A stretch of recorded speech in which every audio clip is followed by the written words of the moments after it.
पिछले एपिसोड में हमने देखा था कि लियान सेक ने लिंग सेट के ऊपर हमला कर दिया होता है। वो लोग यहाँ पर जियान मिंग को लेने के लिए आए थे क्योंकि उन लोगों को जियान मिंग की बॉडी चाहिए थी। उसकी बॉडी बहुत ही ज्यादा रेयर और स्पिरिचुअल पावर से भरी हुई है। मास्टर डिसाइपल वगैरह लियान सेक के डिसाइपल वगैरह से लड़ रहे होते हैं। साथ ही शियाओ चेन को जब इसके बारे में पता चलता है तो वो उसकी तबीयत के बारे में ध्यान नहीं देता और सीधा जियान मिंग को बचाने के लिए निकल जाता है ताकि वो उसे लियान सेक के डिसाइपल से बचा सके। इस चीज में हीवन वाला शियाओ चेन जो होता है वो भी उसकी मदद करने के लिए तैयार हो चुका था। जिसके बाद यहाँ से ये एपिसोड शुरू होता है। तो इस एपिसोड की शुरुआत में शियाओ चेन के सामने दुआन आ चुका था जो यहाँ पर जियान मिंग को ले जाने की कोशिश कर रहा होता है। इसलिए अब देखते ही देखते दुआन और शियाओ चेन के बीच में काफी जबरदस्त फाइट शुरू हो जाती है। दुआन तो वहां पर अपनी पावर का इस्तेमाल करते हुए शियाओ चेन के ऊपर अटैक कर रहा था। अर्थ वाला शियाओ चेन जो होता है वो हीवन वाले शियाओ चेन से कह रहा था, सीनियर जरा ध्यान से, कहीं हो सकता है इससे मेरी बॉडी डिस्ट्रॉय हो जाए क्योंकि ये दुआन आपके ऊपर काफी खतरनाक अटैक कर रहा है। जिस पर हीवन का शियाओ चेन कहता है, ज्यादा मुझे सिखाओ मत, मुझे पता है इस बॉडी को नुकसान हुआ तो उसका खामियाजा मुझे भुगतना पड़ेगा, इसलिए मैं खुद ही इस बॉडी को संभाल लूंगा। दुआन कह रहा था, आखिर ये डिसाइपल मुझे इतना ज्यादा पावरफुल क्यों लग रहा है? लिंगन सेक्ट में भी ऐसे पावरफुल डिसाइपल मौजूद थे क्या? मुझे तो इसके बारे में कुछ पता ही नहीं था। लेकिन खैर कोई बात नहीं, मैं तो यहाँ पर ये कितना भी पावरफुल क्यों ना हो इसका खेल खत्म ही कर दूंगा। ये मेरे सामने नहीं टिक सकता। उसने अपनी स्वॉर्ड को उड़ाते हुए सीधा शियाओ चेन की तरफ ही भेज दिया था, लेकिन शियाओ चेन बस एक ही पंच का इस्तेमाल करते हुए उसकी स्वॉर्ड को दोबारा उसी की तरफ फेंक देता है। लेकिन स्वॉर्ड पे पंच मारने की वजह से उसके हाथ में कट लग चुका था। हीवन वाला शियाओ चेन कह रहा होता है, बड़ी ही कमजोर बॉडी है ये, इतना छोटा सा और मामूली अटैक रोकने की वजह से इसको देखो कट लग चुका है। लेकिन खैर कोई बात नहीं, मैं अपनी इतनी भारी भरकम बॉडी से वैसे भी पक चुका था, अब थोड़ा कमजोर बॉडी को भी ट्राई किया जाए। मुझे इस बॉडी को संभालते ही यहाँ पर फाइट करनी पड़ेगी। जिसके बाद अब देखते ही देखते शियाओ चेन और दुआन के बीच में फिर से फाइट शुरू हो जाती है। दोनों अपनी पावर का इस्तेमाल करते हुए एक दूसरे के ऊपर अटैक कर रहे थे। दुआन जब यहाँ पर शियाओ चेन को लगता है कि थोड़ा ज्यादा पावरफुल और खतरनाक अटैक कर रहा है तो वो डिसाइड कर लेता है कि अब तो यहाँ पर इस दुआन का गेम बजाना ही पड़ेगा। वो वहाँ पर अपनी डीमन हैंड टेक्निक का इस्तेमाल कर लेता है। ये टेक्निक काफी ज्यादा खतरनाक थी। जैसे उसने इस टेक्निक को एक्टिवेट किया होता है, जमीन के अंदर से कई सारी जड़ें बाहर निकल कर आ रही थी और वो सारी की सारी जड़ें मिलकर एक हैंड का शेप ले लेती है। शियाओ चेन उस हैंड को आसानी के साथ कंट्रोल कर पा रहा था। दुआन कितना भी अटैक करता लेकिन उसका अटैक उस डीमन हैंड को नहीं रोक पा रहा होता है। जिसके बाद तो शियाओ चेन ने अपने हैंड का इस्तेमाल करते हुए पूरी तरह से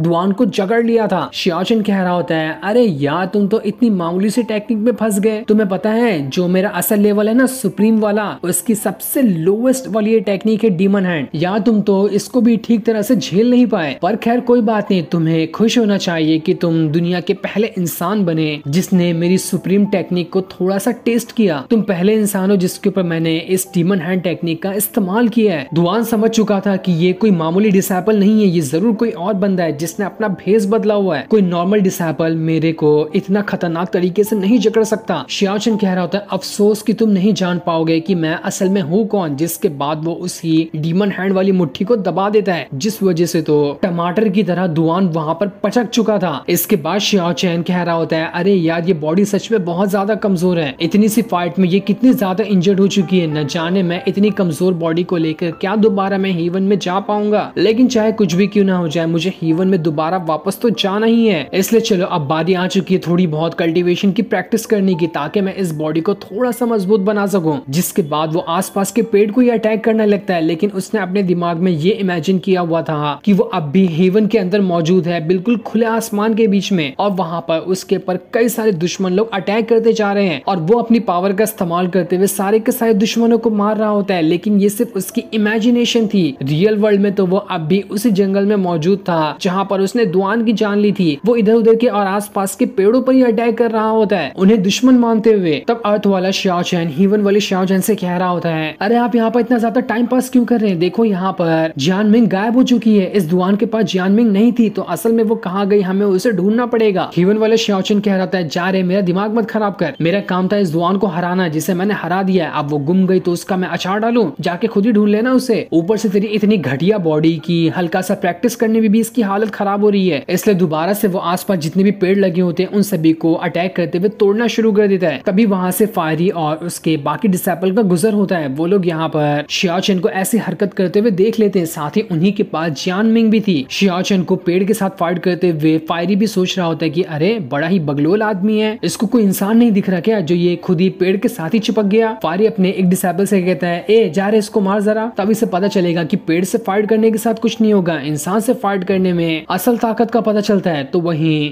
अर्थ वाला शाओचन हेवन वाली शाओचन से कह रहा था, देखो इन लोगों के पास ही जियानमिंग है, तुमने मुझसे वादा किया था ना कि तुम जियानमिंग को बचाने में मेरी मदद करोगे, तो जाओ और इन तीनों को खत्म करके जियानमिंग को बचा लो। तुम्हें कैसे भी करके जियानमिंग को बचाना होगा, वरना तुम्हें पता है ना मैं अपनी फिजिकल बॉडी डिस्ट्रॉय कर दूंगा, जिस वजह से तुम भी मारे जाओगे। हेवन के शाओचन को बहुत ज्यादा गुस्सा आ रहा था कि ये अब तो मेरे सर पे बैठकर नाचने लग गया है, ऐसा लग रहा है कि ये राजा है और मैं इसका नौकर हूँ, इतनी तरह से ये मेरे ऊपर हुक्म चलाते जा रहा है। लेकिन खैर कोई बात नहीं, इस फायरी बूढ़े ने तो मुझे वैसे भी ऐसी बात करके गुस्सा दिला ही दिया है, तो क्यों ना इसके और इसके साथियों को थोड़ा सा मजा चखा लिया जाए। फायरी अपने एक डिसाइपल और जियानमिंग को लेकर वहां से जाने लगता है, जब तक कि उसने अपने दूसरे डिसाइपल को शाओचन के साथ फाइट करने के लिए वहां पर छोड़ दिया था। वो डिसाइपल जैसे ही शाओचन के ऊपर अटैक करने की कोशिश करता है, शाओचन ने तो बस एक ही बार में उसका वहां पर खेल खत्म कर दिया था। दूसरी तरफ हम लिंग यू सेट का सीन देखते हैं, जहाँ पर मास्टर लिंग यू सेट के एल्डर के पास आए होते हैं। मास्टर एल्डर को बता रहे होते हैं यहाँ पर लियान सेट के लोग आए थे और उनके जनरल फायरी ने हमारे सेट के ऊपर हमला कर दिया। वो लोग यहाँ पर जियानमिंग को लेने के लिए आए थे, उनके साथ और भी ज्यादा सेट लोग मिल चुके हैं। हमने उनके साथ फाइट करने की कोशिश की, लेकिन हम यहाँ पर कमजोर पड़ चुके थे। करीब 3 सेट आपस में मिले हुए हैं जियानमिंग को हासिल करने के लिए। हमारे लिंग यू सेट की स्टेट अभी इतनी ज्यादा नहीं कि वो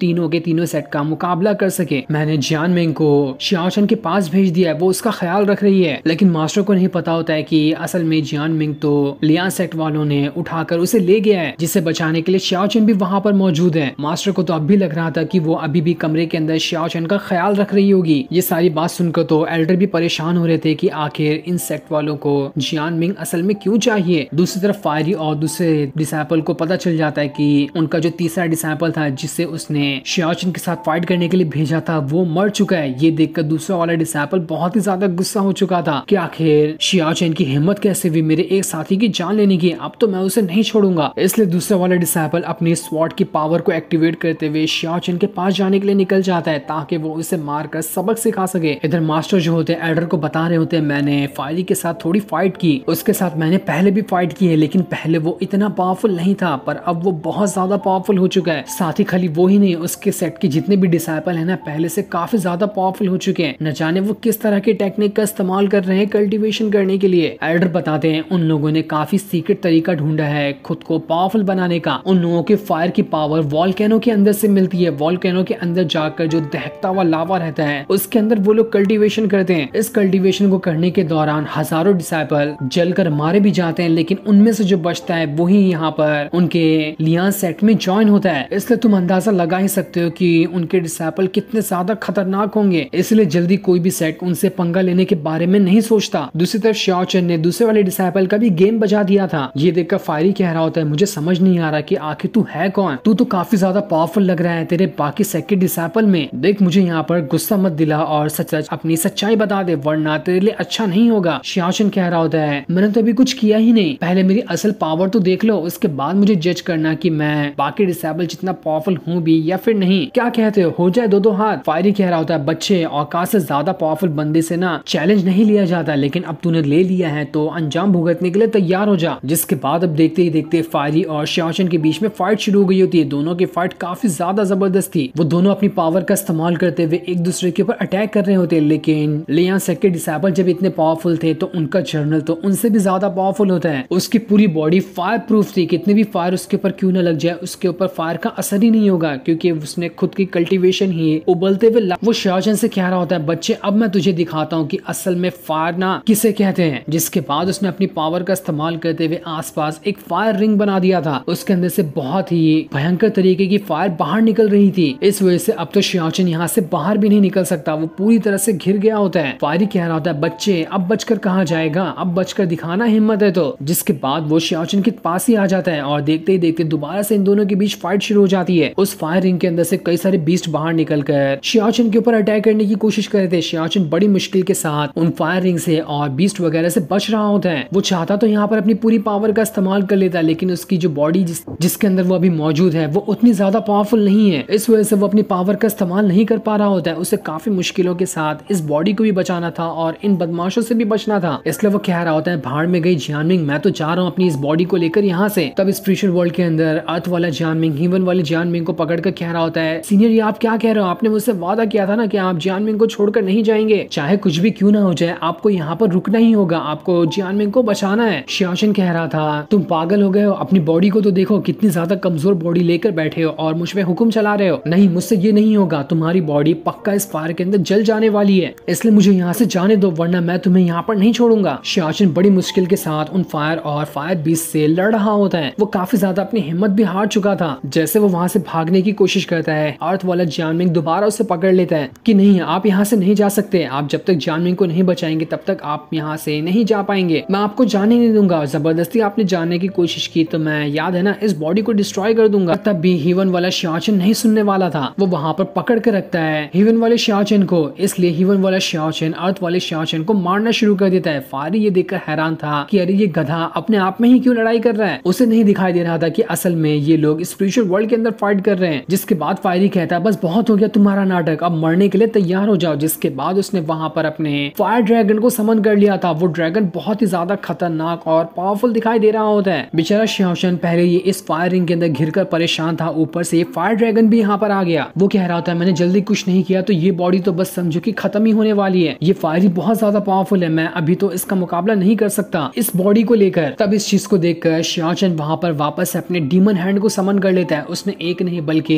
कई सारे डीमन हैंड को बाहर निकाल लिया था ताकि सारे के सारे डीमन हैंड का इस्तेमाल करते हुए वो उस फायर ड्रैगन को पकड़ ले। लेकिन फायर ड्रैगन तो बहुत ही ज्यादा मजबूत था, कई सारे डीमन हैंड लग जाते हैं लेकिन फिर भी ठीक तरह से फायर ड्रैगन उनके कंट्रोल में नहीं आ रहा था। पर तब भी बड़ी मुश्किल के साथ शियाओशन वहां पर फायर ड्रैगन को डीमन हैंड की मदद से खत्म कर देता है। इसके बाद वो सारे के सारे डीमन हैंड को फायरी के पीछे लगा देता है। सारे डीमन हैंड मिलकर फायरी को वहां पर भी जकड़ लेते हैं, जिस वजह से फायरी भी उसके अंदर से बाहर नहीं निकल पा रहा था। इस चीज को देखकर शियाओशन कह रहा होता है तुम्हारे पास तो फायर की पावर थी ना, लेकिन तब भी देखो तुम यहाँ पर मेरे डीमन हैंड का मुकाबला नहीं कर पा रहे। इसका मतलब साफ है कि तुम्हारी फायर की पावर भी कोई काम की नहीं है। लूजर हो के भी यहाँ पर तुम मुझसे फाइट करने के लिए आए थे। अफसोस की बात है कि अब तुम्हें भी यहाँ पर बहुत बुरी मौत मरना पड़ेगा। पर तब फायरी वहां पर अपनी टेलीपोर्टेशन टेक्निक का इस्तेमाल करता है। वो अपनी उस टेक्निक का इस्तेमाल करते हुए 1 सेकंड के अंदर ही डीमन हैंड से बाहर निकलता है और दूसरी जगह जाकर टेलीपोर्ट हो जाता है, जिस वजह से तो बड़ी आसानी के साथ चुटकियों में डीमन हैंड से वो बाहर निकल चुका था। वो कह रहा होता है बच्चे तुझे क्या लगा था कि फायर पावर को कल्टीवेट करना बच्चों का खेल है, बड़ी मुश्किल से मैंने ये पावर सीखी है, इसलिए ये पावर कमजोर नहीं है, ये बहुत ही ज्यादा खतरनाक है। और इस बार तो फायरी पहले से भी ज्यादा गुस्सा हो चुका था। शियाओशन के किसी भी अटैक का फायरी पे असर ही नहीं हो रहा होता है। वो सभी के सभी अटैक को बड़ी आसानी के साथ डिस्ट्रॉय किए जा रहा था। शियाओशन समझ जाता है कि जल्दी यहाँ पर कुछ नहीं किया गया तो ये फायरी मुझे यहाँ पर खत्म ही कर देगा। इसलिए वो स्पिरिचुअल वर्ल्ड के अंदर आता है और अर्थ वाले शियाओशन से कह रहा होता है लो अपनी बॉडी और कुछ देर के लिए इसे बस यहाँ पर संभालो, तब तक मैं यहाँ पर कल्टीवेशन करने की कोशिश करता हूँ, जिस वजह से तुम्हारी बॉडी की पावर बढ़ेगी और उस पावर का इस्तेमाल करते हुए हम यहाँ पर फायरी को हरा देंगे, वरना ये फायरी आज तो हम दोनों को यहाँ पर खत्म कर देगा। इस वजह से अब अपनी बॉडी का कंट्रोल अर्थ वाले शियाओशन के पास वापस आ गया होता है। जैसे उसके पास वो कंट्रोल आया था, शियाओशन तो एकदम हैरान रह जाता है कि अरे मैं कहाँ पर आ गया, चारों तरफ तो बिल्कुल आग ही आग लगी हुई है। फायरी कहता है ओ गधे तू किससे बात कर रहा है रे। शियाओशन फायरी से कह रहा था सीनियर सीनियर रुक जाइए, मेरी एक बात तो सुनिए, आपका चेहरा ना बिल्कुल सांड जैसा है। इतना कहने के बाद अर्थ वाला शियाओशन वहां से भागने की कोशिश करता है, जो चीज देखकर तो फायरी को और ज्यादा गुस्सा आ चुका था। वो कहता है तूने मेरी नाक में दम करके रखा है, अब तो आज मैं तुझे जिंदा नहीं छोड़ने वाला। शियाओशन वहां से भाग रहा होता है ताकि कैसे भी करके वो कुछ देर के लिए इस फायरी से अपना पीछा छुड़ा ले, जब तक कि